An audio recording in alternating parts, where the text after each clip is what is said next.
Hello, everyone. Thanks for logging on. I think we will now get started. It's 5 past.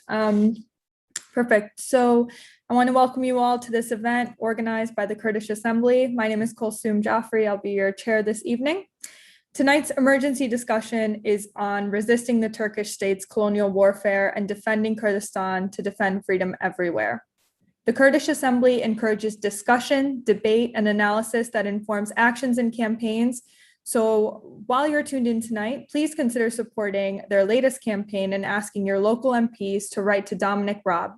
The link will be posted in the Zoom and YouTube chat now. The Kurdish People's Democratic Assembly of Britain is a grassroots organization committed to raising awareness and public interest in events across Kurdistan. They make important contributions to stopping the war against the Kurdish people and paving the way for a peaceful solution. The Assembly is also an umbrella structure for the coordination between local Kurdish people's assemblies across the UK, providing services and organizing cultural events for 400,000 Kurdish people living in the UK. If you're in London this weekend, demonstrate with the Kurdish community and supporters on Saturday, 3rd July at 2 p.m. at Trafalgar Square for a global day of action to #Defend Kurdistan. Please follow the Kurdish Assembly at Kurdish Assembly, support their campaigns, and subscribe to their YouTube channel. Before we go on to our guests for their contributions tonight, Elif Sariken, the co-host, the co-chair of the UK Kurdish People's Assembly, will say a few words. Hi, everyone. Just very quickly, I just wanted to welcome you all as the Kurdish Assembly to this event, and thank you very much for joining us tonight. Just very quickly, I mean, Kulsoom spoke a little bit about what we do as the Kurdish Assembly, and I just wanted to thank everyone for their support in the past years and their solidarity with Kurdistan, and to also kind of keep up to date with the work we'll be doing and the work that we would want to do together. And, you know, our speakers and our guests will talk about, you know, the topic today, but we felt like it was very crucial to have this event tonight and as an emergency event because of the continued invasion and occupation of parts of Kurdistan by the Turkish state, particularly of South Kurdistan, but also of its continued essentially policies of political genocide and massacre in all parts of Kurdistan. This event was made even more urgent after the brutal killing of Deniz Poyraz at the HDP office in Izmir, and by someone who had previously fought with Turkish-backed forces in Syria and crossed back over into Turkey with the promise, essentially, and this is also an analysis of the Kurdish women's movement, essentially to avenge the territorial defeat of ISIS and to take that revenge, particularly on resisting Kurdish women. So for us, it's really important that you're all here with us today. And again, as Kulsoom said, and there'll probably be various reminders, if you're in London, please join us on Saturday, the 3rd of July. It's a global call by the Defend Kurdistan initiative to demonstrate all over the world. And there will be simultaneous actions and demonstrations all over the world. So if you're in London, please join us and enjoy tonight. Great. Thanks so much, Elif. And just before I introduce our first speaker, I wanted to note that there will be a question and answer at the end of the session. So feel free to write your questions in the chat, and our wonderful team behind the scenes will be collecting them. So let's get started. I'll introduce our first speaker. Nilufer Koc, born in Ardahan, North Kurdistan, is a member of the Executive Council and spokesperson for the Commission on Foreign Relations of the Kurdistan National Congress, the KNK. Her current primary political focus is the improvement of national dialogue amongst political parties and civil society organizations in Kurdistan, and she spent most of this period from 2013 to 2018 in southern Kurdistan, Iraq, and Rojava, northeast Syria. Parallel to national unity efforts, Ms. Koc is also active in the international arena in raising awareness of the right to self-determination for the Kurdish people and all ethnic and religious components of Kurdistan.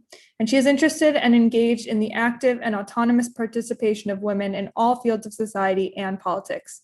Ms. Koc came to Germany in 1976 as a child of Kurdish migrant workers and studied biology and political science at the University of Bremen. So Nilufer, I will hand it over to you. Thank you, Kulsoom, and thank you to the Kurdish People's Assembly in UK for organizing this very important event. From my part, I will give the reason why there is need to defend Kurdistan, since Kurdistan is badly threatened by the Turkish regime currently. Since the 23rd of April, a war is continuing, a war which Turkey starts with the goal to occupy southern Kurdistan region of Iraq.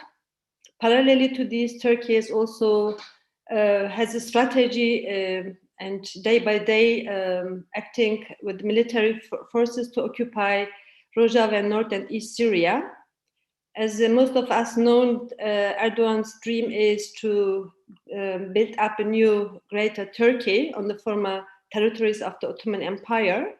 By doing this, the first step of Erdogan's strategy is, of course, to occupy two parts of Kurdistan, the northern part of Iraq and the northern part of Syria. Because according to Erdogan's understanding, both states, state of Iraq and Syria, are weak. And so this offers him opportunity to start to occupy territories of these weak states. By doing so, he's facing well-organized Kurdish resistance.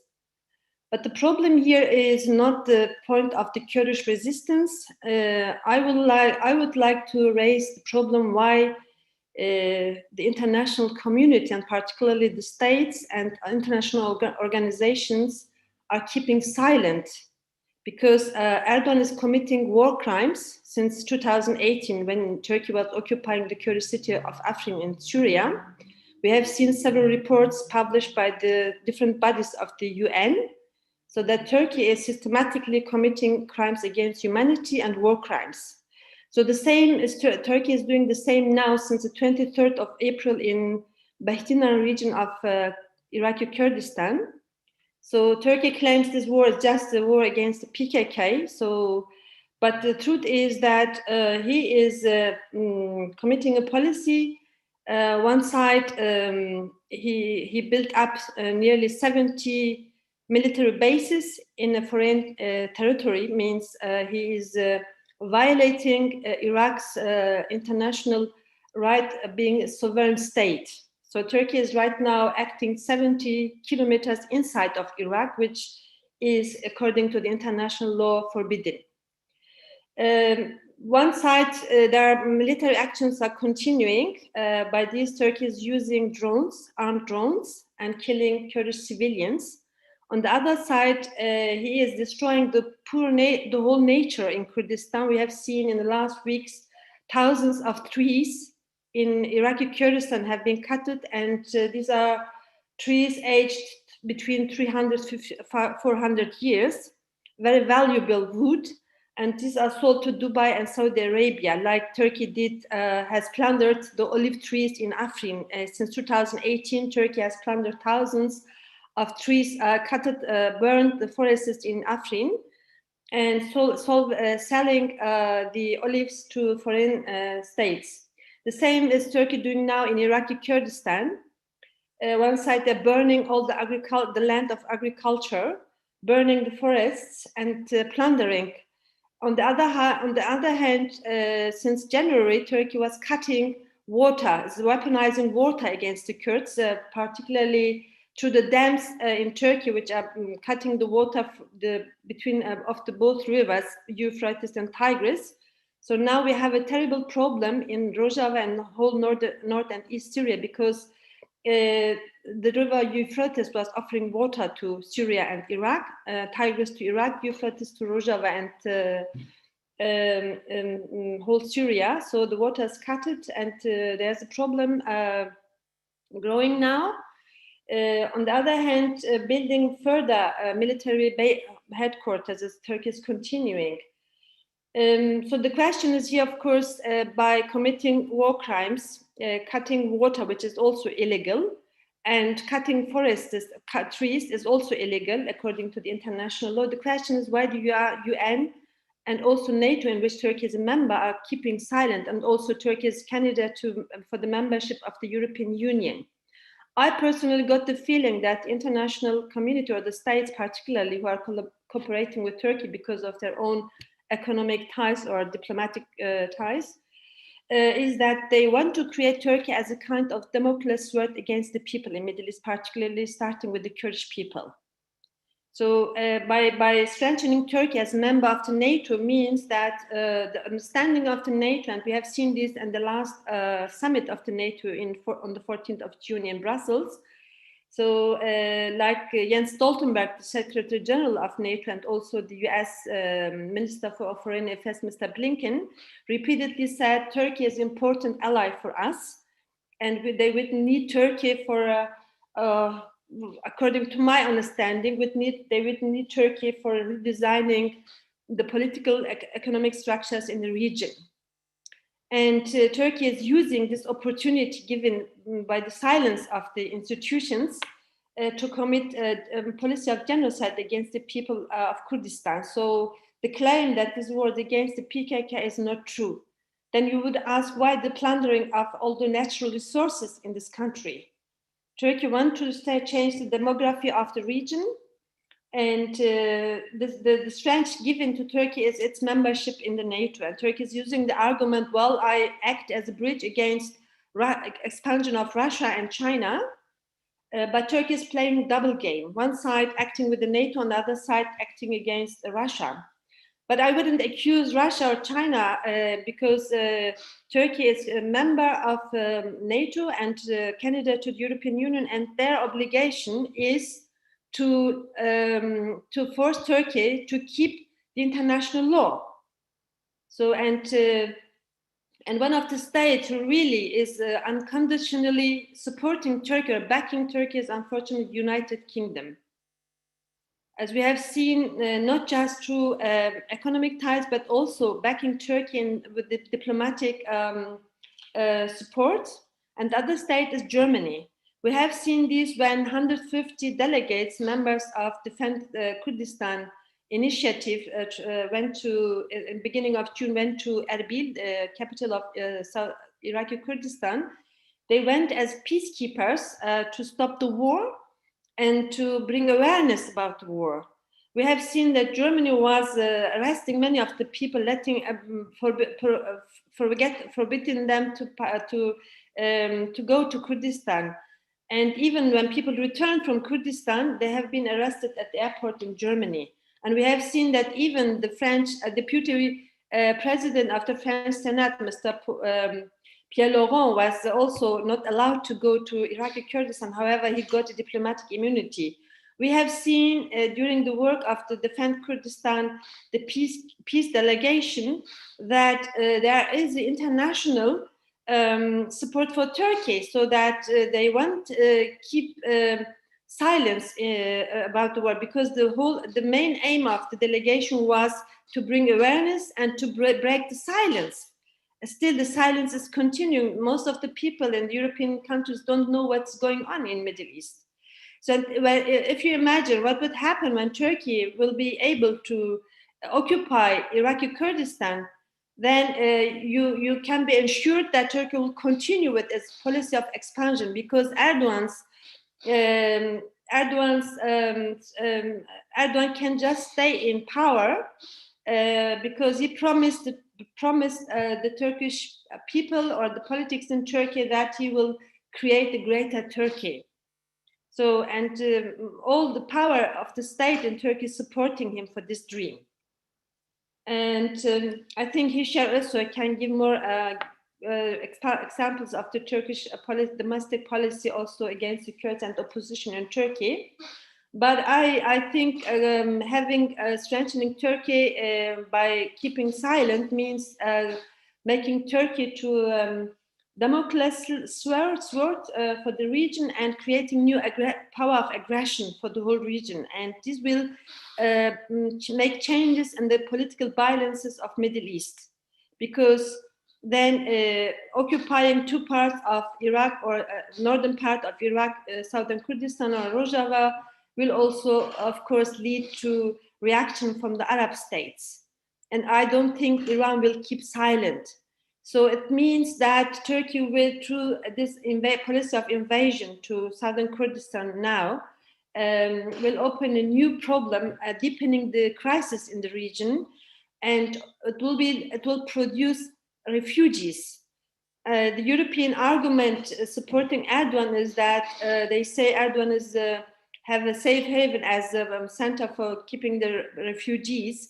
But the current policy of Erdogan is particularly producing refugees. So in this, there's a double standard of European Union's policy. So helping Erdogan to produce refugees, but on the other hand saying we support him so that he is the one who's taking care for the refugees, so he's preventing them to come to the European countries. And I think these are all the reasons why there's immediate need to defend Kurdistan. Because Kurdistan, two parts of Kurdistan, Rojava and southern Kurdistan, are the only places in a very conflict area of Middle East, places which are which are known for security and stability, as we have seen in the fight against ISIS in 2014.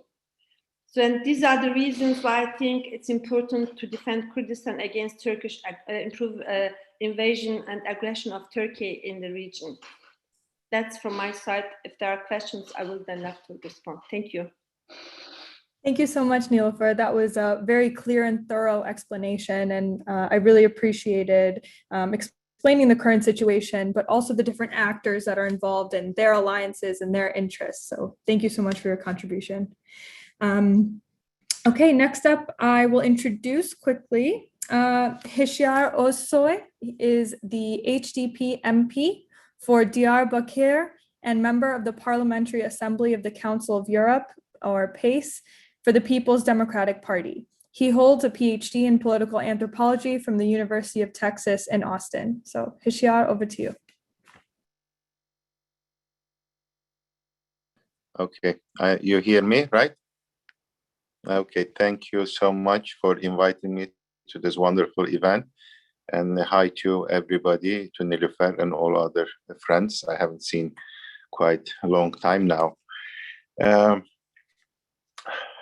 Nilufer gave a very good description of what is happening mostly in southern Kurdistan and in Rojava, Turkey's military aggression into these territories, occupation, invasion, the creation of permanent military bases with the excuse that they're fighting terrorism, meaning the PKK, but the reality is that over the last 5 years, the Turkish government and state apparatus, they have been waging a complete and total war against all kinds of Kurdish gains in the Middle East.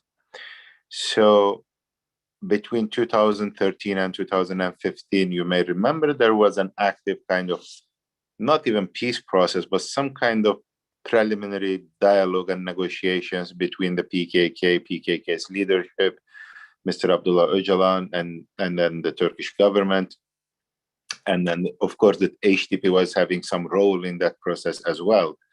But with the termination of the peace process in 2015 by President Erdogan and the formation of a decisively anti-Kurdish ruling coalition in Turkey, by which I mean Erdogan having an alliance with the ultranationalist MHP, which is the Nationalist Movement Party, plus the dirty, nasty elements of the state structure that we know from the 90s. So they created this very bizarre coalition, ideologically, all of them nationalistic. They have all kinds of political differences, but the only thing that unites them is to view the Kurds, the gains of the Kurds over the last 2 decades, as the main national security threat to Turkey. Since then, since 2015 and 16, Turkey, the government of Turkey has been very aggressive towards the Kurds everywhere, in southern Kurdistan, in Rojava, and of course, very violent in northern Kurdistan, where we do politics. So the kind of attacks on the HDP, my party, are ongoing since 2015. More than 5,000 administrators and co-chairs and members of parliament and mayors affiliated with my party, they have been in prison. Still, thousands of them are there. As if these arrests and detentions are not enough, now we have a full closure case against the HDP at the Constitutional Court. In a couple of months, we may not have the HDP as a political entity. The government can make this decision, although on the surface it is the Constitutional Court, but we know that the decision is going to be made by the president and his ally, Devlet Bahçeli. So there is a kind of full war on the HDP to eliminate the HDP before the next presidential elections, which are normally scheduled for June 2023, but we may have early elections because we have all kinds of problems in Turkey. The economic crisis is deepening, the financial crisis is there already, the pandemic is not under control yet. And within this very chaotic political situation, President Erdogan and his allies, they think that attacking the Kurds may help them to mobilize, to consolidate their ultra-nationalist anti-Kurdish base. But the attacks within Turkey on the HDP and the Kurdish movement in general, of course, are directly tied to the attacks on the Kurds in Rojava and what they call the cross-border operations into southern Kurdistan. These are not cross-border operations. This is a gradual invasion and occupation by means of establishing permanent military installations there. So the idea is that because Turkey foundationally perceives any kind of Kurdish gain in the Middle East as an existential threat, this is not a security threat. It's not that Kurds having some kind of power is going to pose some security threat to Turkey. This is totally misleading. It is an existential threat for the Turkish government, by which I mean Kurdish gains, because the Turkish Republic was established upon the total exclusion, denial of the Kurds and their rights. So in that sense, it's an existential issue. So, and their stated goal is to prevent the formation of another autonomous or federal region in Syria, similar to the Kurdistan regional government. And of course, if possible, in the long run, although now they seem to be cooperating with the Kurdistan regional government, particularly when it comes to fighting the PKK, but in the middle and long run, many more people in southern Kurdistan, they see the reality that actually with the excuse of fighting the PKK, Turkey is actually gradually invading southern Kurdistan too. And so we need to see, the attacks on the HDP and the attacks in Rojava and in southern Kurdistan, all of them are part of the same concept, which was established in 2015 and 16 when the peace process was terminated and when Mr. Abdullah Öcalan was put under a very ruthless policy of isolation. And that is why I also want to bring up the issue of the situation of Mr. Abdullah Öcalan. Many people, of course, are worried about his personal situation, his health, the violation of his individual rights, his legal rights. And of course, as a human being, you need to feel about these violations. But his situation is, of course, much more political and symbolic and complicated. In addition to the fact that his rights, individual and legal rights, are being violated, he is the key political figure in the Kurdish issue in Turkey, and I think also in Rojava, and the kind of ending the isolation imposed on Mr. Abdullah Öcalan may open up the political process for maybe a peaceful settlement of the Kurdish issues in Turkey and in Rojava. And so in that sense, I think his role and his situation should be really emphasized. There is also an effort for his freedom.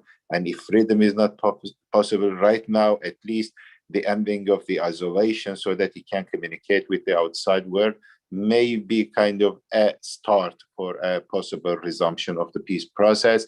But the other fact is that this is what the HDP is pushing for, actually, both at home and internationally. I myself was last week, I was in Strasbourg. Now I am in a hotel room in Washington, D.C. We are having meetings here. So we are also like trying, actually, in the diplomatic field, I should say, to say the least, we are having a very hectic agenda here. But the thing is, for the Kurds and for Turkey also, I mean, we are kind of crossing some crossroads, actually. We're approaching some turning point. And either we are going to somehow stop the political process in which Erdogan has been trying to build a highly authoritarian kind of political system. Some people even call it a full dictatorship. Either we're going to stop this and open up some political space where we can negotiate our differences with the government, as the Kurds, I mean, and the HDP, and whether we can negotiate our differences with them by means of some peaceful negotiations. Otherwise, things are going to further aggravate, complicate. Not that President Erdogan and his racist allies are going to destroy the Kurds and the Kurdish struggle. I mean, that's not possible. Over the last 100 years, we have gone through a lot. We know how to survive even under horrible, terrible political circumstances, but it's going to be quite painful and quite costly for everybody. So that is why we are expecting the Turkish government to have some kind of sense and reason, which we do not see much nowadays, because they are under the pressure of survival and maintaining their rule. That is what they are obsessed with now. President Erdogan is weak and he's scared. His allies are scared, honestly. They know they are losing ground for various reasons. And when you fail, when you are scared, you can be quite aggressive. And the target of their aggression now is the HDP. But what is happening to the HDP is not just happening to a political entity. It is the possibility that Turkey as a country may have a democratic future, because everybody knows that, particularly after local elections in 2019, that the HDP and the Kurds, they are kingmakers in Turkish politics, that we may actually defeat Erdogan and we may open up some new political possibilities for Kurds and other peoples of Turkey. So in that sense, Erdogan is trying to kill the possibility or the hope for a new Turkey, and within that, a democratic resolution of the Kurdish conflict. It is a fierce struggle, but at the end of the day, both myself and the previous speaker, Nilufer, we gave quite a pessimistic description of what is happening. But at the same time, I mean, as I said, we have excelled our skills for survival over the decades. I mean, over decades in Turkey. So we know how to survive and how to do politics and even to have progress under quite repressive, challenging political circumstances. Things are tough, I think, quite challenging, but I'm optimistic that sometime soon we will have our final battle with President Erdogan and his racist allies. And I think at the end of the day, even if individually, I myself or my colleagues, we may not survive this onslaught because we may be politically banned or may go to prison, or they may even shut down the HDP. But as a people, as a movement, as a very powerful sociology of political struggle and resistance, definitely we are gonna outlive President Erdogan and his racist allies. Let me stop here, and I would be happy to answer your questions, but I also need to let you know that I actually have to leave in about like half an hour for another meeting. Thank you so much. Thank you so much, Hisyar, and thanks for taking time out of your schedule to be here. I mean, it's great to end on that optimistic note, and thank you for the resistance that you are, having in the parliament. And of course, if it wasn't clear before, it certainly is now. This is no time to be silent on Turkey. I will now introduce the next speaker. We have with us Jeremy Corbyn, who is the MP for Islington North and the former leader of the Labour Party and founder of the Peace and Justice Project. Jeremy, over to you. Awesome. Thank you very much for inviting me, and thank you to everyone that's on the panel and indeed in the audience here this evening. It's an absolute pleasure to be here, and I can see people on the screen who've spent many, many years in solidarity with the Kurdish people. I'm looking at Mark, for example, who's been there at every demonstration I can ever remember over many years and shown absolute steadfast support for the Kurdish people. And it's also a pleasure to follow on from what Hisyar just said. He is a fellow member of the Council of Europe with myself and consistently raises these issues as far as we can at the Council of Europe, and that is quite an important forum because it covers all European countries with the exception of Belarus, and is a useful platform for us to raise issues of national identity and linguistic identity, and indeed issues of survival. And then, of course, with that, the issues of aggression against groups such as the Kurdish people. And it is almost 100 years since the great betrayal of the Kurdish people at the end of the First World War, when there was a hope of a Kurdish identity being recognized in post-First World War Middle East and Europe. And that was dashed on the altar of a very strong Turkish state, which was in a sense a buffer between the Soviet Union and the West. And Turkey has always been supported by Western military interests in that respect. And of course, the membership of NATO, notwithstanding many, many complications, is actually quite an important part of that equation. The events that have happened on many occasions should be underpinned and understood in the context of decades and decades of discrimination against Kurdish people within all the nation states that includes Kurdish people, but in particular within Turkey, where there was no recognition of the Kurdish language, of Kurdish identity, of Kurdish organizations, and indeed many, many prominent active people in the Kurdish community ended up in prison or on trial and still do. I've never forgotten attending trials in Turkey in the early 1980s during the period of the military government, and attending trials later on of Kurdish mayors, Kurdish journalists, Kurdish lawyers, and so many other people, and the irrationality of those trials and the irrationality of the evidence that was used against them. And as Hisyar pointed out, large numbers of people banned from public office and arrested. Also, anyone else who's expressed dissent is also in danger of being arrested. The events of the Gulf War in 1991 and post the horrors of Halabja in 1988 did lead to the establishment of the Kurdish part of northern Iraq and a degree of recognition of that. That many saw as the start of a recognition of a greater Kurdistan and a greater Kurdish interest, or recognition of a greater Kurdish interest within a number of nation states, including obviously Iran, Iraq, Syria, Turkey, and so on. The Turkish state, however, has been unbelievably brutal in its treatment of Kurdish people within the borders of Turkey, but also constant forays over the border into the Kurdish area of Iraq, and now into the Kurdish areas of what is the national frontiers of Syria.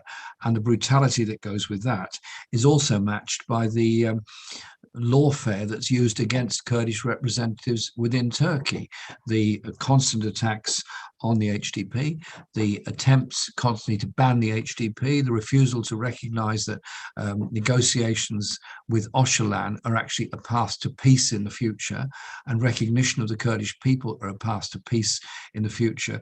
Therefore, a number of us have constantly called for the release of Öcalan. It is, therefore, what we do for the future. how we deal with this. The Project for Justice and Peace, which I'm representing here tonight, was set up in order to deal in part with international issues and work in solidarity, not to take over, but to work in solidarity with existing organizations to try to bring about a long-term peace and justice. That can only be done by recognizing the totality of the problem. The oppression against Kurdish people, the oppression against the Kurdish language, the imprisonment of Kurdish leaders, the continued military attacks in Iraq, in Syria, and the continued imprisonment of very many Kurdish leaders. But it's also a question of the interests of the West in this. The interests of the West are to keep Turkey in NATO, to continue to supply arms to Turkey, even though Erdogan is buying arms from Russia and other places at the same time. And also the way in which Erdogan uses refugees as a sort of bargaining chip. And if he's not given sufficient money by Western Europe, then threatens to deport large numbers of refugees, Afghan and others, into Greece, and with all the attendant problems that Greece and so on face. It's not sympathy for refugees, it's actually often exploitation of refugees in the situation that they face. And so there are issues we have to face.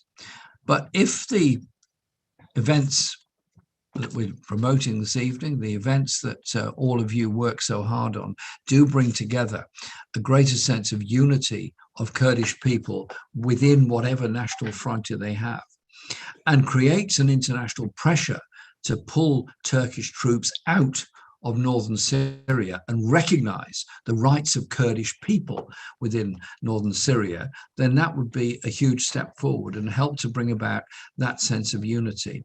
And when Nilufer was talking earlier about the brutality of the armed occupation of Kurdistan in all its different parts, it just reminded me of the brutality of the occupation of Palestine by forces there, destroying 1,000-year-old olive trees, destroying watercourses, destroying villages, destroying communities, and destroying hope. And over the years, I visited many parts of Kurdistan under different guises. And I just remember being in a village once near to the Euphrates, right next to the Euphrates River, which, and as you pointed out, the water wars of tomorrow are rapidly looming, was the way the school children described how the Turkish army had been and occupied their village at various times when there was military control of that province of Turkey. The way in which all the men in the village were told to lie on the ground and stay there until the army had completed its searches, the humiliation of the village and the taking prisoner of so many other people. We want peace. You only get peace if you recognize what the causes of injustice are, recognize what the injustices are, and recognize the inalienable right of people to their own self-determination, to their own voice, to their own language, to their own culture. And that surely is what we're about. And I think tonight's meeting is an important part of that. And there are more allies than you understand in Parliament because they've been continually growing. It's changed a lot since 1988 when I asked colleagues to sign EDMs condemning the Kurdish massacre at Halabja. Some colleagues said to me, "Where is Kurdistan? I can't find it on the map." I said, "Well, you're looking at the wrong map." They said, "Which map should I look at?" I said, "Anyone that was made before 1923. You'd find it there." And so it is about understanding that history. It is about understanding that solidarity. And to the 400,000 Kurds in Britain, my solidarity, my thanks for what you do, my thanks for the way that you speak out, and we will continue to speak out with you. Thank you very much. Great. Thank you so much, Jeremy. And thanks for your decades of support for the Kurdish cause and solidarity as well. I'll now move on to Joshua Virasami, who is a writer and organizer. He's a member of climate justice group, Wretched of the Earth, the London Renters Union, and Black Lives Matter UK. He is the author of recently published How to Change It, published by Murky Books, a collaboration between Stormzy and Penguin Books. Joshua, over to you. Thank you very much, Kulsoom. And thank you everybody for the contribution so far. And thank you for inviting me to speak here on the need to defend Kurdistan and the need to defend the Kurdish freedom struggle. As Kulsoom said, my name is Hisyar Öszoy. I'm a member of Black Lives Matter UK, and we have always stood firmly shoulder to shoulder with the Kurdish freedom struggle, just as they have stood shoulder to shoulder with us in our struggle. And that's an unbreakable solidarity that we feel. So I've been invited to say a few words about what solidarity might mean to us in this moment. And it feels especially pertinent as Turkish genocidal, as Elif said, genocidal state terror persecutes Kurdish organizations, as we have heard, as it displaces and further colonizes Kurdish lands, as it assassinates and imprisons Kurdish leaders. We have a duty to spiritually, but also materially express solidarity with their fight for freedom. I've firsthand seen the tanks, the Turkish tanks. I've seen the armored vehicles, I've seen the attacks, and I know, and from my time I've spent in Kurdistan, I know two things. One, that our Kurdish comrades will not rest until they taste freedom. As Hisyar said, these conditions are not unfamiliar. They're very familiar, and nothing will break the back of the Kurdish struggle. Secondly, what I've come to realize is that importantly, and crucially importantly, especially in this moment in time, is that our unwavering solidarity is very important in this moment. And we have to learn to speak even louder than we have spoken before. We have to learn to call for accountability in ways we haven't before. We have to pull on our comrades across the movement in ways we haven't before. The Kurdish struggle has always been a cause that's very close to my heart and has provided me with a real political education. In fact, in that book that Kulsoom spoke about, I spoke about what I learned from the Kurdish freedom struggle. It wasn't easy. I had to go through multiple legal readings just to be able to mention the Kurdish freedom struggle in the book, and adapt the language on several occasions, and be warned that I might be imprisoned for speaking about the Kurdish freedom struggle in the book, but I put it in there. And it's a struggle that's taken me around the world, from Germany to Kurdistan, to all parts of Kurdistan. And in that journey, I've been able to really witness the possibilities of real democracy, the expressions of real freedom. And that's when it really sunk in for me that this must be defended at all costs. And I guess I'll just quickly speak, some people kind of wonder, what does BLM have to do with the Kurdish freedom struggle? Many people ask in the movement themselves, and that's fair to ask. You might not know why, but to them I ask, why did Bernadette Devlin, one of the most famous Irish revolutionaries, why did she give the keys to the Black Panthers when she was given the keys to New York City? Why did George Jackson, another famous Black Panther, recite and write out Palestinian poetry to the point where people mistook him for a Palestinian poet? And more concretely, why did Cuba deliver tens of thousands of troops to Angola and Eritrea?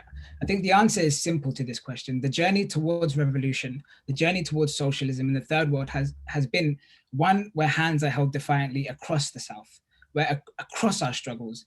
And in this spirit of solidarity, of strident internationalism, something that I witnessed time and time again in Kurdistan, I met some of the most incredible revolutionaries and activists from across the world in Kurdistan.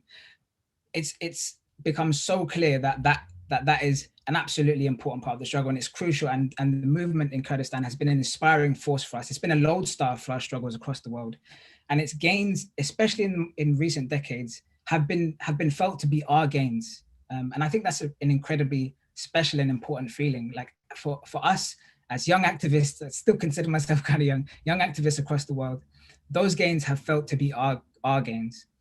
I first heard of Kurdistan actually pretty much as soon as I got into kind of activism. I first heard about it whilst I was an even younger activist at the Occupy camp at Occupy London. There was a flag of Apple, a flag of Öcalan kind of across this huge tent that had been erected at the site, and I didn't even know who the guy was. And I was like, what is this tent? What is this flag? And one of the comrades there was really, really warm and kind of introduced me to this brilliant, inspiring historical struggle.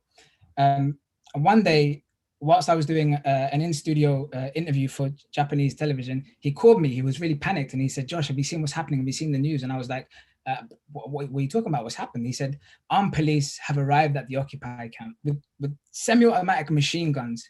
They've stormed into the camp. They found the tent. They swept the tent." I said, what did they find? He said, "Nothing. There was only pillows there." I said, so what's going on? And that actually made the news. And I think, first of all, it was clear that what they were trying to do there was push away the possibility of solidarities between this burgeoning movement for democracy and their sister struggle in Kurdistan. And I think it was a big lesson for a lot of us, you know. I mean, it almost worked because there's a lot of liberal voices at the time within the movement. But the fact remains that it also was a huge education for so many of us in the Occupy movement. And so many people went on to continue to be working in solidarity with the Kurdish freedom struggle. And the fact remains that really all true progressives across the world will always call unflinchingly for a free Kurdistan and for the release of Öcalan and for the victory of freedom of the freedom fighters. But as I said, the reaction of the state in that moment showed us that in defending the Kurdish struggle, I think for a lot of us, what kind of became apparent was that in defending the Kurdish struggle, we make possible the ability of bringing down not just the fascistic regime in Turkey, but the whole global political economic order we are all forced to endure. As the speakers before have made it very clear, there are dependencies here, right? It's no surprise that they're a member of NATO.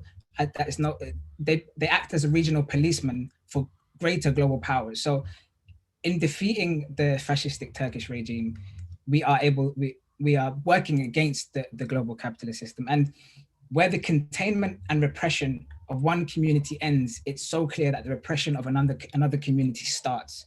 And that can be seen in the kind of totalitarian hallmarks of this new police crimes sentencing and courts bill that's being pushed through the government here, seeking to further criminalize protesters in Britain. That bill has its roots across the imperial laboratories of the South, where the technologies of repression were really mastered.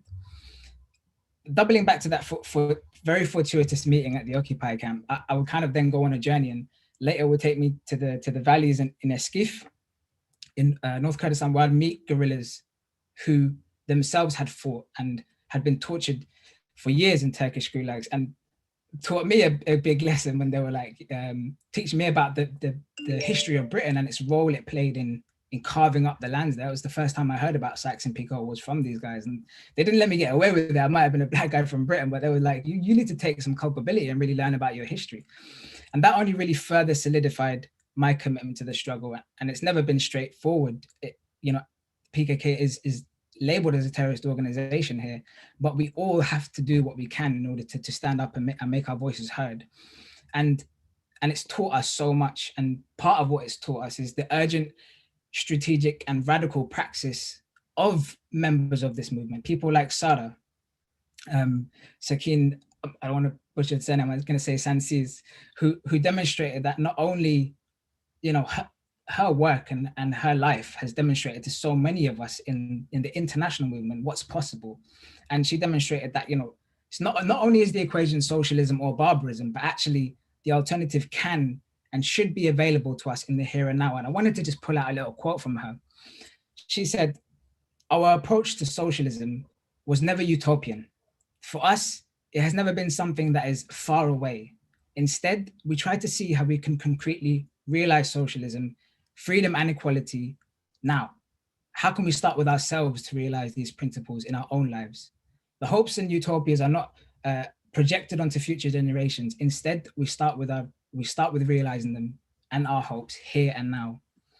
And I feel like that is so important for us here in Britain. Like, how much do we need to hear this?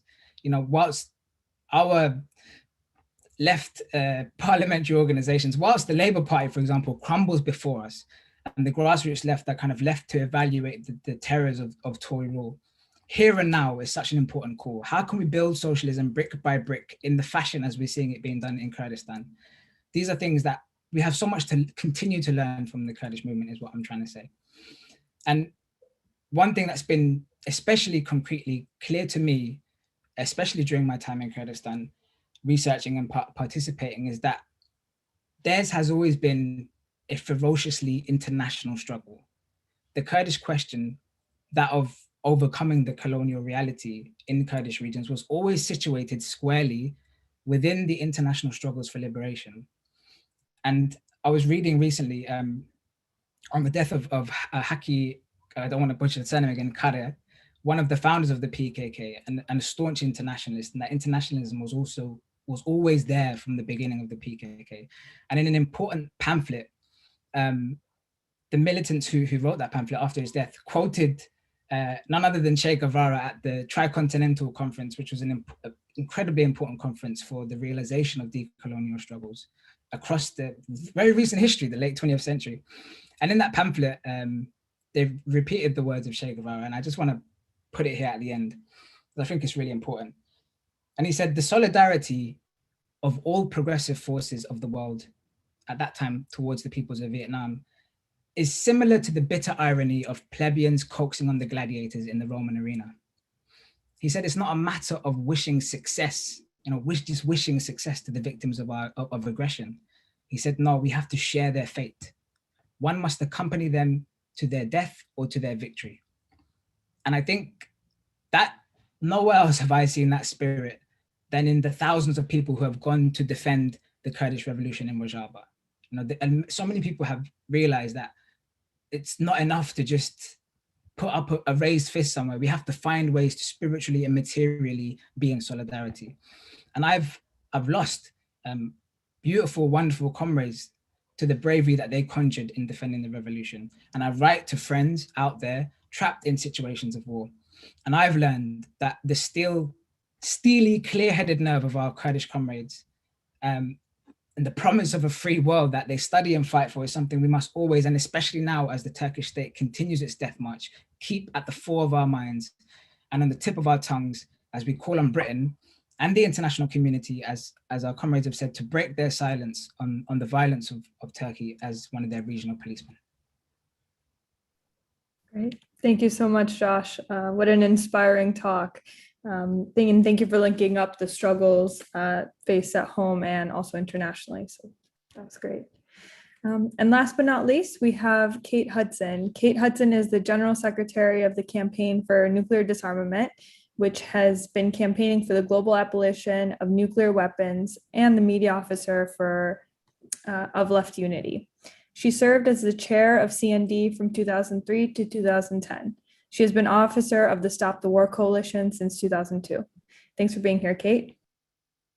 Thanks very much for inviting me. And this is a really important event. I'm really proud to bring greetings from the Campaign for Nuclear Disarmament for your struggle for freedom and human rights, for peace, justice and democracy.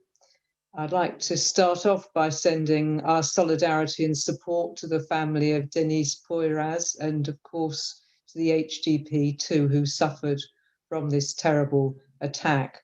And we see this as part of the intimidatory attacks by the Turkish regime against democratic forces in Turkey. And we call on all governments to defend the rights of progressive and democratic forces in Turkey. And in particular, I know that we all condemn the silence of the international community about the atrocities perpetrated on the Kurdish people. And in particular, I wish to deplore the role of the UK government, not only its silence while abuses of human rights continue, but its active role in supporting regimes that violate human rights and attack communities, killing and injuring on a terrible scale.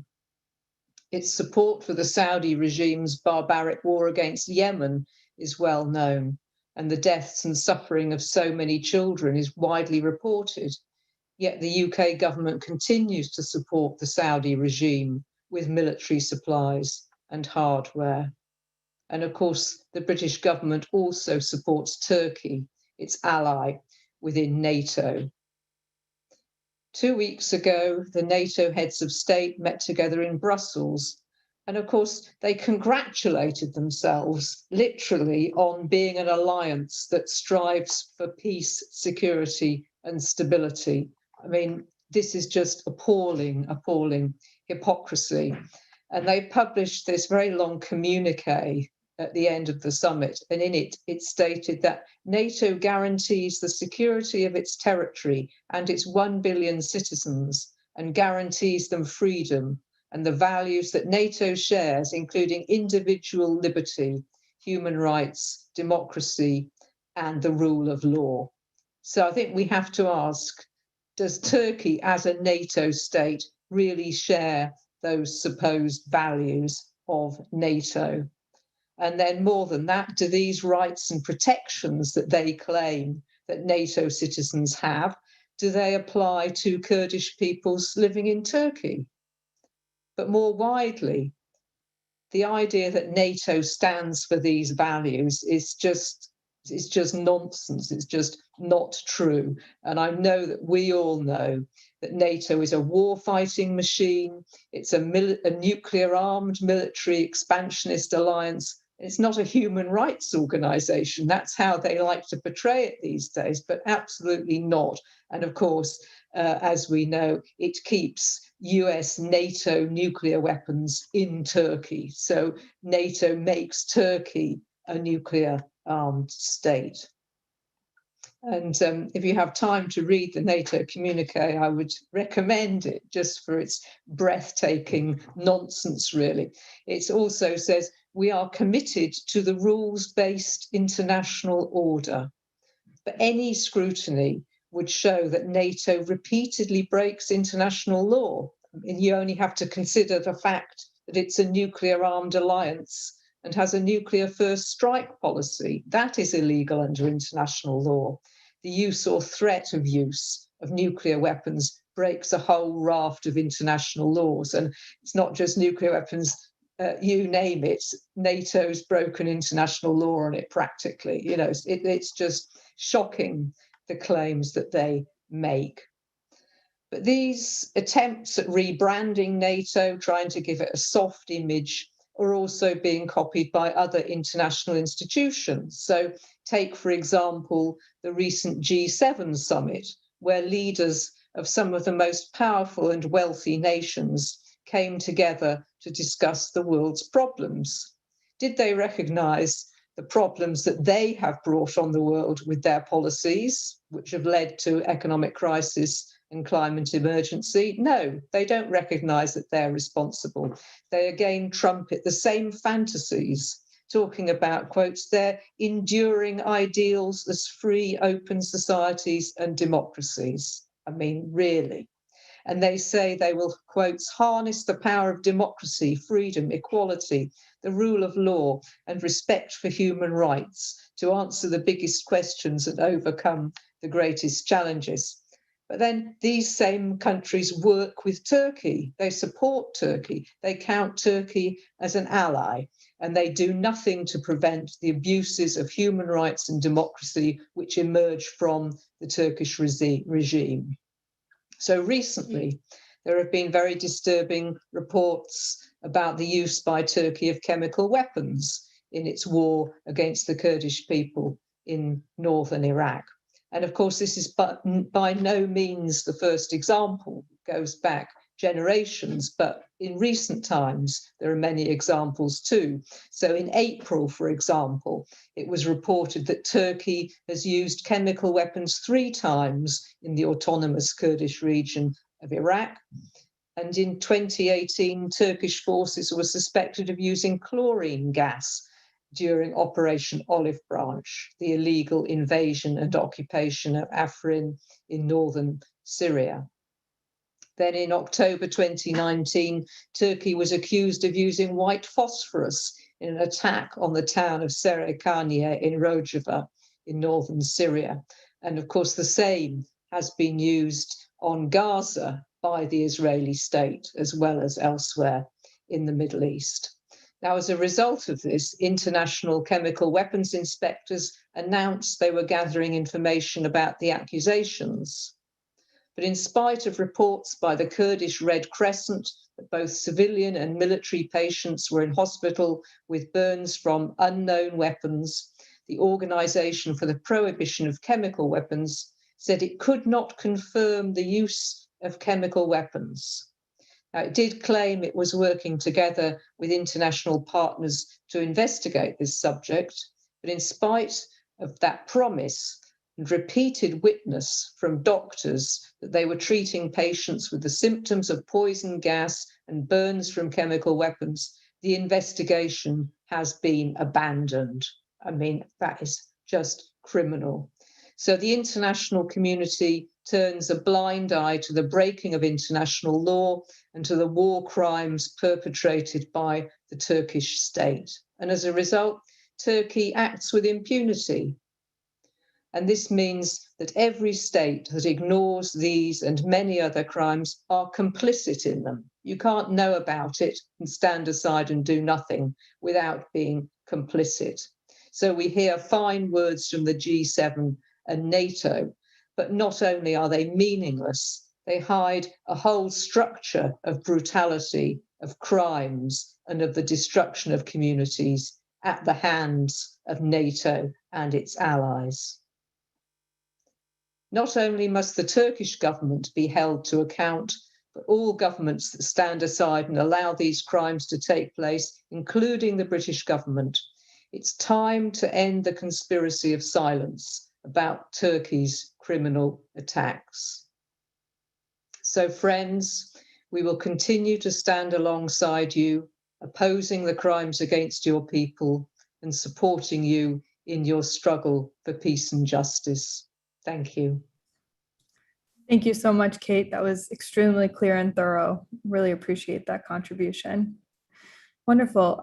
We've now heard from all of our panelists, and we're going to open it up to audience questions. There have been a significant number come in, so we're going to pick at random. Some are specifically asked to someone on the panel, others are more general. So perhaps I'll start with the ones for Hisyar so that we can get those answered before he has to go. Great, so Hisyar, the crimes that Turkey carries out, whether it be deforestation or killing civilians, is under the guise of counterterrorism. NATO allies recognize Kurdish resistance as terrorist groups. How do we go about reversing this reality? Yeah, very good question. And honestly, we have been working on that a lot. And I totally agree with Kate that, I mean, Turkey is doing all of this, committing all these atrocities particularly as a NATO member. That is why Turkey does have so much impunity. So in a way, the NATO is being used kind of as a cover for the Turkish government while committing all of these atrocities, these brutalities, clearly against the international law.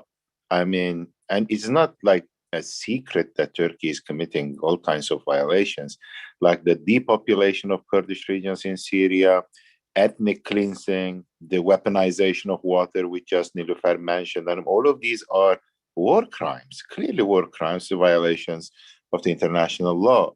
And so, but at the same time, because of the strategic calculations of NATO leaders, they kind of gave Turkey almost total impunity. And this is what the Turkish government is saying. We can do your dirty work, for example, in Afghanistan. Nowadays, Turkey is volunteering to send more troops to Afghanistan because the Americans want to pull out. The Germans already left. So Turkey is saying, okay, I will do kind of, you have destroyed there, so I will take care of the rest mainly. Using its military capacity kind of as a bargaining chip again. What we can do, I think we need to build a lot of pressure through our parliaments and the general public, the general international community, the European Union, European Parliament, Parliamentary Assembly of Council of Europe, the Parliamentary Assembly of NATO countries, for example. I mean, we need to build that discourse. Of course, Turkey is a very key NATO ally. It's going to be very difficult, really, to have the NATO leadership, to somehow stop Turkey. But at the same time, we know that there are a lot of people who are critical about Turkey's activities. And I think if we are able to mobilize those networks, we may be at least partly successful. At least Turkey would not be so shameless when committing all of these crimes. Great, thank you so much for that. Nilufer, I don't know if you wanted to also contribute to that question at all, or Josh or Kate. No, since Hisyar is there, I would like to say that I disagree when he said that I give a pessimistic picture. No, I try to give a realistic picture of the current war, and I forgot to add that Turkey used 17 times chemical weapons since the 23rd of April, Kate. So 17 times. And that Turkey brought 700 of jihadists from Afrin and Idlib and settled them in Iraqi Kurdistan. So what will happen if we wouldn't be able to defeat Turkey in this war? It means that Iraqi Kurdistan will be the second Idlib with jihadists. Then that can become a regional but also global threat. So that's why I said defending Kurdistan is important for all of us, since we know that Turkey is using systematically all these mercenaries, whether they're al-Nusra or al-Qaeda or jihadists, but these are terrible, dangerous people, as we have seen in the war in Rojava when we defeated them. So we have seen that Turkey was sending them also to fight against the Armenians in the war of Karabakh. And I would like to remind you that 1974, Turkey was occupying Cyprus. However, there have been some critics at that time. But Turkey succeeded to occupy Cyprus. So this is a part of Turkish reality. And the other point which I would like to remind is that this war started in the night from the 23rd of April to the 24th of April. And 24th April is the anniversary of the genocide against the Armenian people. Whenever Turkey is starting a new offensive, it's choosing very important historical days. So the message starting the war on the 24th of April is clear, saying to the Kurds, well, you have seen we killed 1.5 million Armenians and we can do the same with the Kurds. And we have seen when Turkey was occupying Afrin, the international community kept silence. So that's why I say there's a really immediate need to defend Kurdistan, because we have seen what Turkey has done in 1974 with Cyprus and in Armenia, and we have seen what Turkey has done in Libya. So, and that's why I say there's a need to act immediately. Of course, we have thousands of fighters, men and women, who are resisting Turkey and fighters of the PKK. There's no problem in case of self-defense, but that's not enough. If you compare, they brought several hundred jihadists using drones, using chemical weapons, and all kind of criminal acts. So that's we have to understand that this is the last, I would say, the final clash in a long-term war. So we have to stop Turkey, otherwise the whole Middle Eastern region will turn to jihadist country led by Erdogan's Muslim Brotherhood ideology. And there's a question what to do with the women's movement. Well, what can happen to us when Erdogan is leading Middle East? We all carry black chadors. So because he is hostile to women and he's hostile to democracy. So we will resist from our side, but as I said, and Kate also reminded us during the last summit of the NATO, Turkey is using the international silence. And the first thing what we need to do as an act of solidarity is to break the silence, because there's a hidden war, and Germany is interested to keep it hidden, and also the other states.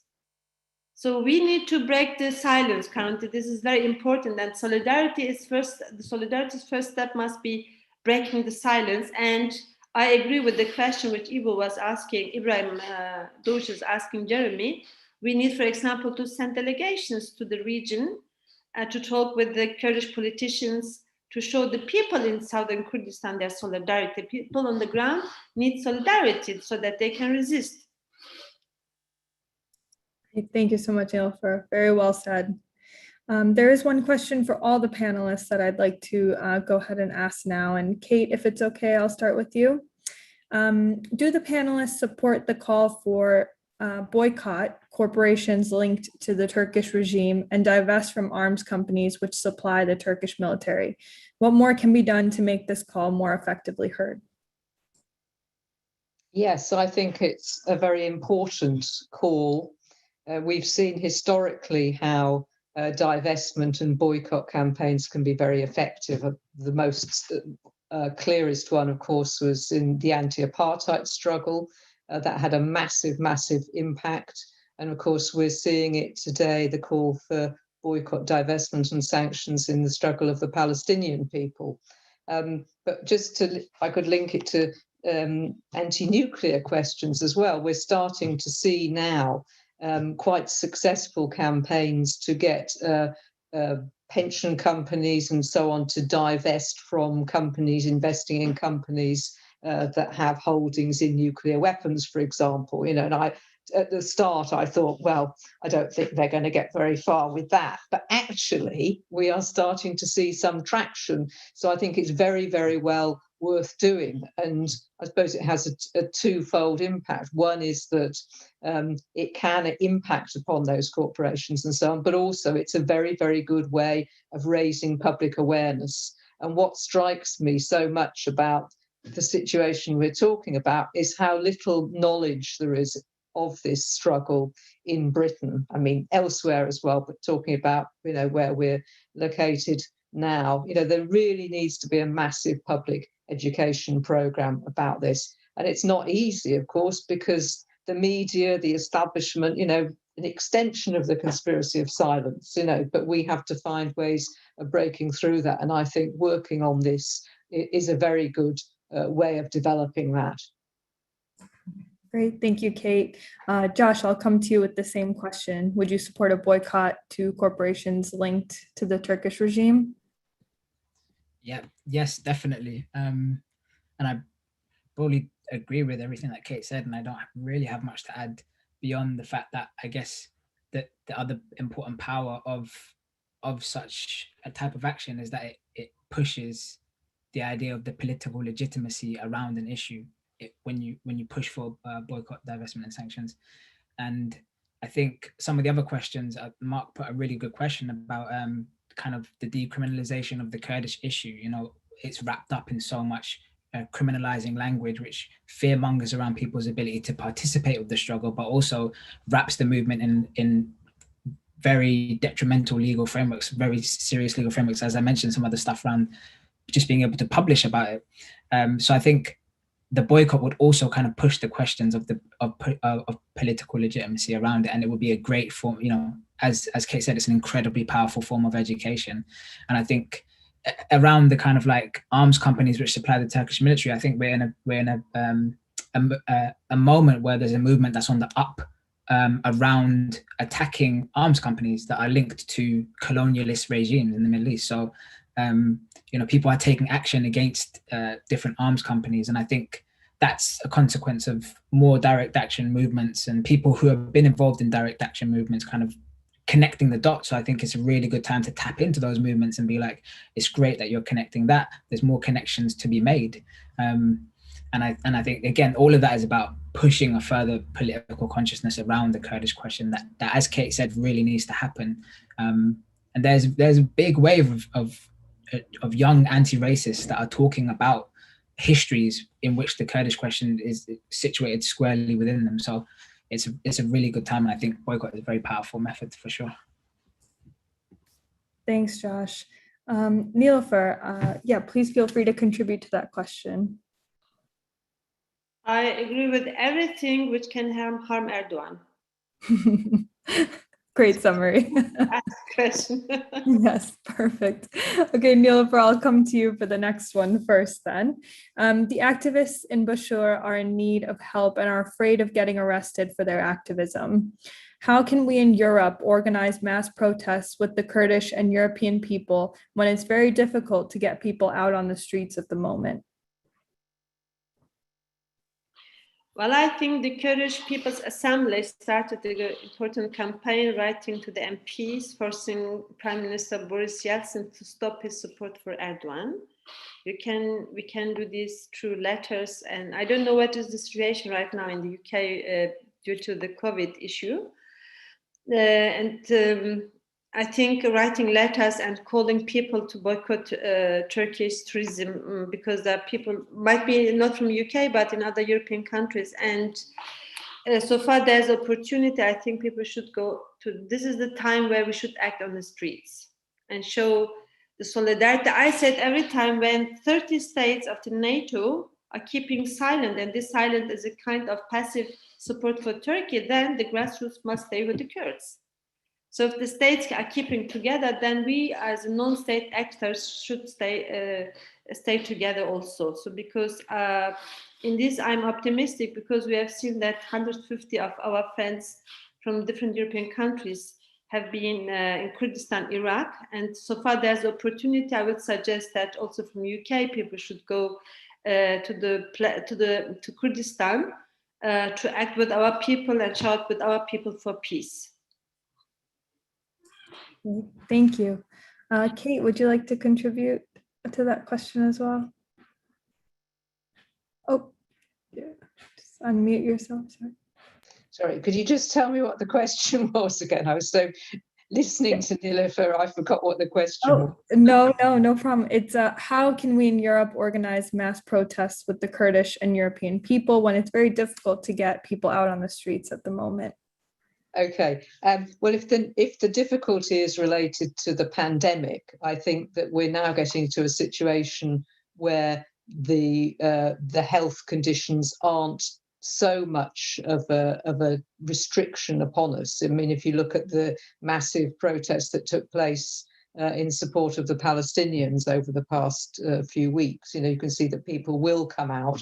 And I think that civil society is beginning to re-emerge on the streets. We've done a lot of stuff on Zoom and all that over the past year and a half, but I think the scale of mobilizations is very encouraging. And of course, Joshua's had the whole experience, your BLM demonstrations, massive, the Kill the Bill demonstrations, massive, so I think it's possible to get that kind of mobilization.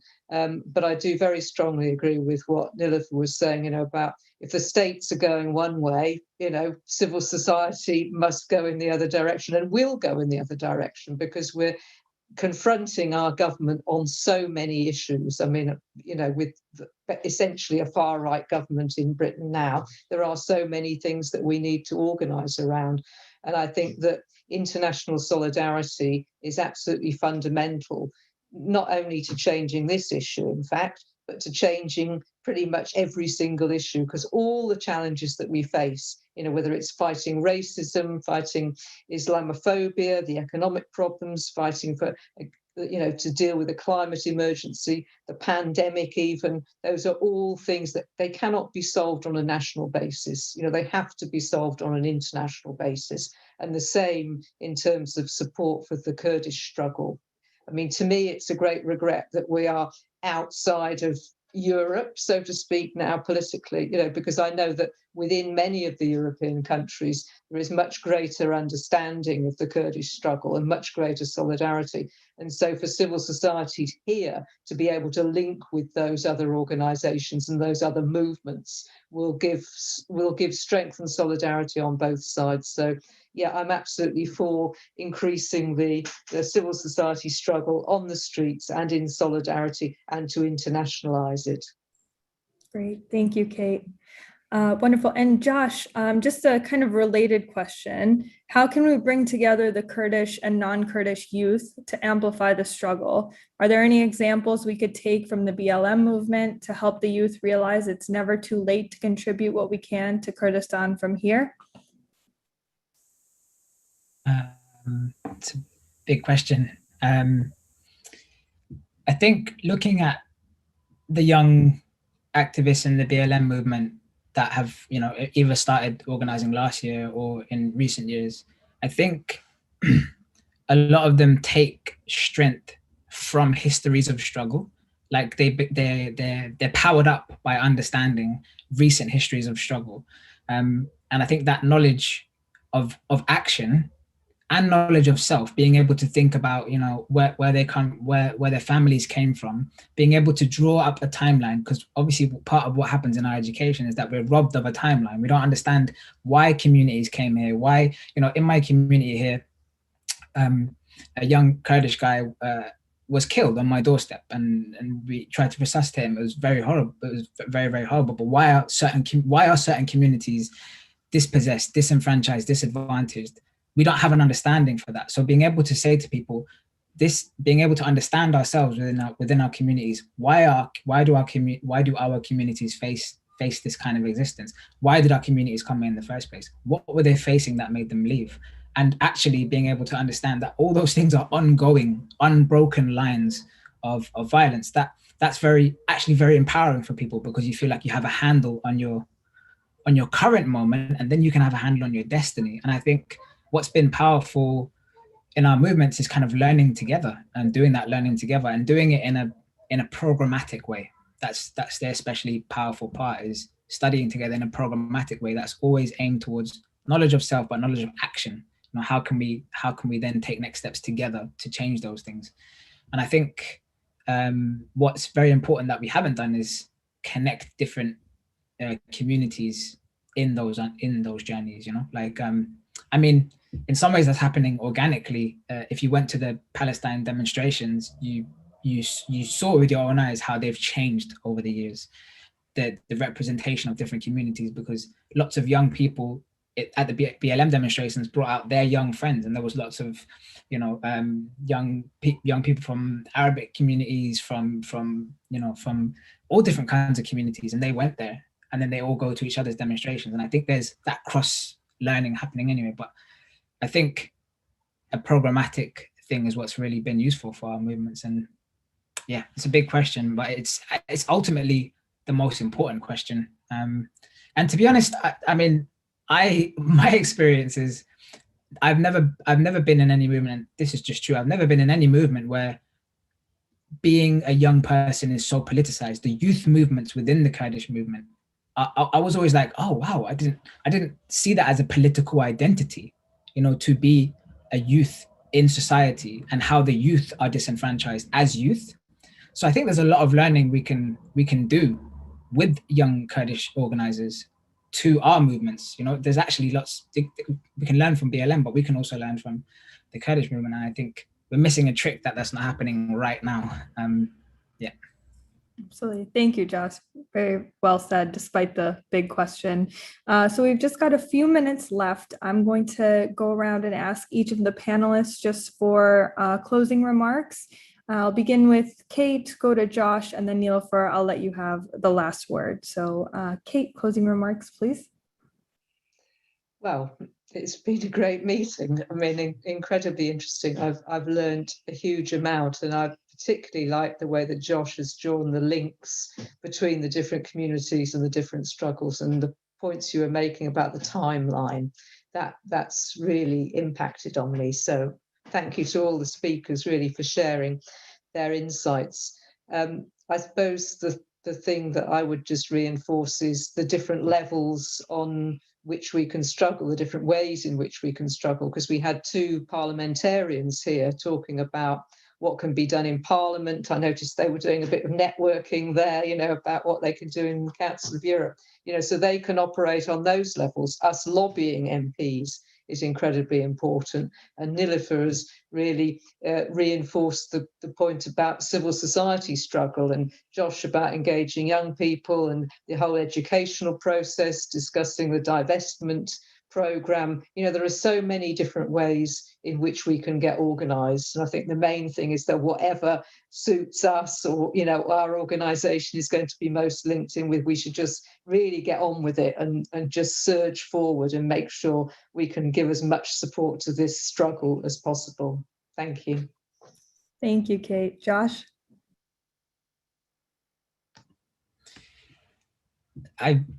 This is going to sound like a cop-out, but I feel very much the same way. I think the questions were really, really provocative, and they're questions of political strategy. And I think at this moment in time, that's, you know, Kulsoom, I know from your work, how we can think about political strategy in a broad way, almost crowdsourcing political strategy, feels very important. And in that moment, speaking to different movements about political strategy here, you know, at what levels, as Kate said, feels so pertinent, and is a massive way to kind of refresh your conversation with as many people involved as possible. And I'm super excited about the possibilities of resistance in that. And yeah, as always, from Black Lives Matter UK and from myself, like the utmost solidarity to all people resisting and playing a role in the Kurdish freedom struggle. And I hope we can advance and make more gains as we have seen in the previous decades. So yeah, massive solidarity. Thank you, Josh. Nilufer? Well, must say I'm happy to see that we have so many friends who are following the case closely, our struggle for freedom, and sharing their solidarity with us, sharing their power with us. And I'm sure if we can come together, we will be able to implement an alternative in Middle East, in Kurdistan. We should make Kurdistan to the place where women can live freely, all the ethnic groups, all those who are sharing with us since tens and thousands of years the land. So we should turn Middle East through Kurdistan to a paradise. This is possible. I think there's alternative. However, Margaret Thatcher always said there's no alternative. I do believe there's alternative. And now Turkey is trying to destroy this alternative. The alternative which offers women free participation, autonomous organization, and all the religion and people in the Middle East and Kurdistan. That's why Kurdistan is important for improvement of democracy in the region by implementing the paradigm of the Kurdish people's leader Abdullah Öcalan. So, but now it's important to defend Kurdistan against Erdogan's aggression. If we can defeat him, I'm sure we will be very close to realize the alternative. So, and I'm sure we can do that since we have millions of friends in the world. Now is the time we should put our strength together. And the first thing what can happen in the UK is when all of you can join the demonstration on the 3rd of July in London in the Trafalgar Square. Thank you so much for organizing this event. Thank you. Thank you so much, Nilufer, Josh, Kate, Jeremy, and all of our speakers this evening. I also want to thank the tech team behind the Zoom call who have done a fantastic job gathering the questions and running tech all night, making sure everything is super smooth. And again, like Nilufer already said, if you're in London this weekend, definitely demonstrate with the Kurdish community and supporters on Saturday, 3rd July, 2 p.m., Trafalgar Square for the Global Day of Action to #Defend Kurdistan. And also please remember to follow Kurdish Assembly at Kurdish Assembly. Support their campaigns at campaigns.kurdishassembly.org and subscribe to their YouTube channel. Thank you so much, everyone, for coming this evening, and we look forward to seeing you on Saturday. Thank you. Goodbye. Bye-bye.